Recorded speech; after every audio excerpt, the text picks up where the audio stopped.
വളരെ പ്രയാസം ഉണ്ടാക്കുന്ന, ആര് മരിച്ചാലും നമുക്ക് വലിയ പ്രയാസം തന്നെയാണ്. അപ്പോൾ പ്രത്യേകിച്ച് കുഞ്ഞുങ്ങൾ മരിക്കുമ്പോൾ എന്തൊരു അപ്രതീക്ഷിതമായിട്ടുള്ള മരണമാണ്. ഇപ്പോൾ ഒരു അസുഖം വന്നിട്ടാണെങ്കിൽ വീട്ടുകാരും അടുപ്പമുള്ളവരൊക്കെ ഒന്ന് പ്രതീക്ഷിക്കും എന്തെങ്കിലും ഒരു അപകടം ഉണ്ടാകുമല്ലോ. രാവിലെ യാത്ര പറഞ്ഞ് പരീക്ഷ എഴുതാൻ പോയ കുഞ്ഞുമക്കൾ വൈകുന്നേരം ഈ പരുവത്തിൽ വരിക എന്ന് പറഞ്ഞു കഴിഞ്ഞാൽ ഈ അവരുമായി അവരെ നേരിട്ട് അറിയുക പോലും ഇല്ലാത്ത നമുക്കെന്തൊരു പ്രയാസമാണ്. അപ്പം വീട്ടുകാരുടെയും ഉറ്റവരുടെയൊക്കെ പ്രയാസം നമുക്ക് മനസ്സിലാക്കാവുന്നതാണ്. അപ്പം ഇന്നലെ രാത്രി ഇത് അറിയുമ്പോൾ തൊട്ട് ഇവിടെ ഉണ്ട്, എല്ലാവരും ഉണ്ട്.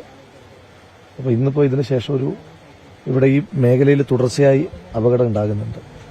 നിരവധി ആളുകളാണ് ഈ വഴിയിൽ തന്നെ മരണമടയുന്ന സാഹചര്യം തന്നെ ഉണ്ടാകും. ഇപ്പം ഒരു മാസം പോലും ആയില്ല, ക്ഷേത്രത്തിനടുത്ത് 5 ആളുകൾ, 5 ചെറുപ്പക്കാർ അന്ന് ഇതുപോലെ മരണപ്പെടുന്നൊരു സാഹചര്യം ഉണ്ടായി.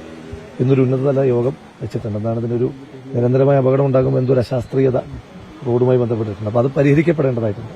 അതിനകത്തൊരു എല്ലാവരും അതിനകത്ത് ഒറ്റക്കെട്ടാണ്.